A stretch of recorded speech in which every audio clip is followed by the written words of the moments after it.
지난주 국회 대정부 질문 그야말로 추미애로 시작해 추미애로 끝났습니다. 지난달부터 국민의힘 의원들을 중심으로 의혹 제기가 시작되더니 추 장관이 출석한 대정부 질문에서 공세 수위가 정점에 달한 겁니다.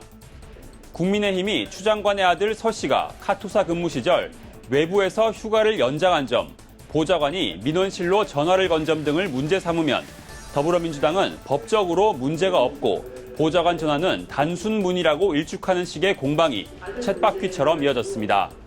지원 반장의 면담 기록에 부모님께서 민원을 넣었다 이렇게 기록이 되어 있어요. 우리 장관님과 부분께서 직접 민원을 넣으신 적이 있습니까? 저는 민원을 넣은 바가 없고요. 제 남편에게도 민원을 넣은 적이 없다는 것을 확인했습니다. 예. 수사 중인 사건이고요. 근데 왜 집요하게 물어보는 것은 장관님을 이 사건 자체를 왜곡하려는 거는. 국방부 장관 후보자 인사청문회까지 추 장관 아들 공방이 이어지며 전장을 가리지 않았습니다. 병원 기록은 4일밖에 없는데 병가를 19일 받았어요. 이게 정상적인 거예요? 특혜예요. 그냥마다 똑같은 사람이네. 군인이 군인 같지 않고 눈치만 보는 사람이네. 제가 아무리 양심을 물고 보더라도 이건 특혜 준 것이 아닙니다. 있는 사실을 뒤집어가지고 덮어 씌우기를 하려고 하는 것이 물론 국무위원회 제기된 의혹 해소도 중요합니다. 하지만 정책 질의는 사라지고 추 장관에 대한 청문회급 난타전만 남아 민생은 뒷전으로 밀렸다는 지적이 나옵니다. 대정부 질문은 국정 운영의 문제점을 지적하고 대안을 제시하며 국정에 대한 궁금증을 해소해 정부를 견제하는 자리입니다. 하지만 추 장관 아들 의혹이 모든 사안을 블랙홀처럼 빨아들이며 본래 취지를 살리는 질의는 찾아보기 어려웠습니다. 그나마 이 이슈와 관련이 없는 경제 분야에서 4차 추경, 부동산, 뉴딜 펀드 등에 대한 질의가 나오는 정도였습니다.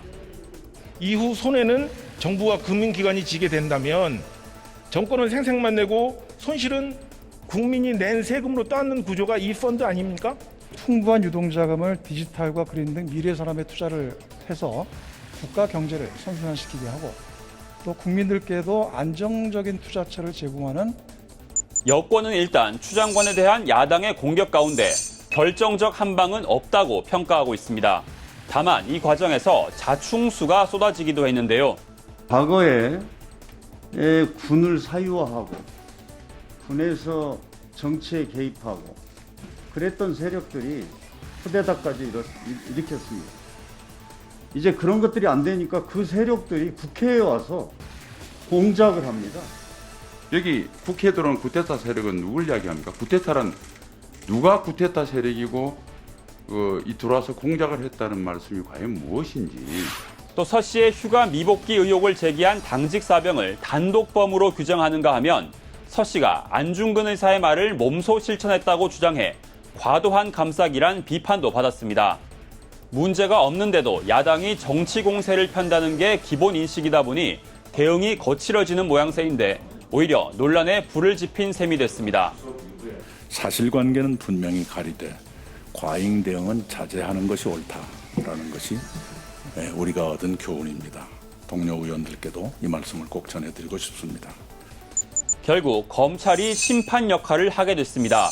문제는 검찰 수사 결과가 빨리 나오지 않으면 이번 논란이 정기국회 내내 이어질 가능성이 있다는 겁니다. 이번 정기국회 가장 큰 화두는 코로나 극복입니다. 감염병 전문병원 설치 등 코로나 관련 법안과 공정거래 3법, 한국판 뉴딜 관련법 등 각종 경제 법안이 통과를 기다리고 있습니다. 하지만 여야가 정쟁에만 매몰된다면 방역을 더 촘촘하게 하고 경제 위기에 대응할 골든타임을 놓치지 않을까 우려의 목소리가 나오는 현실입니다. 정부 정책이 제대로 이루어지고 있는지 대안은 없는지 따져봐야 할 국정감사까지 추 장관 아들 의혹으로 점철될 가능성이 높습니다. 특히 법제사법위원회는 야당 법사위원들이 계속해서 관련 자료 수집에 열을 올리는 분위기인데 가뜩이나 고위공직자 범죄수사처, 검찰개혁 등 핵심 사안이 잔뜩 쌓여 있어 뜨거운 공방이 예고되는 곳입니다. 게다가 이 문제가 이미 본질이 흐려진 채 정치 쟁점화한 것도 문제입니다. 이렇게 정쟁이 극단으로 치달은 상황에서 수사 결과가 어떻게 나오든 각 진영이 결과를 순순히 받아들일까요?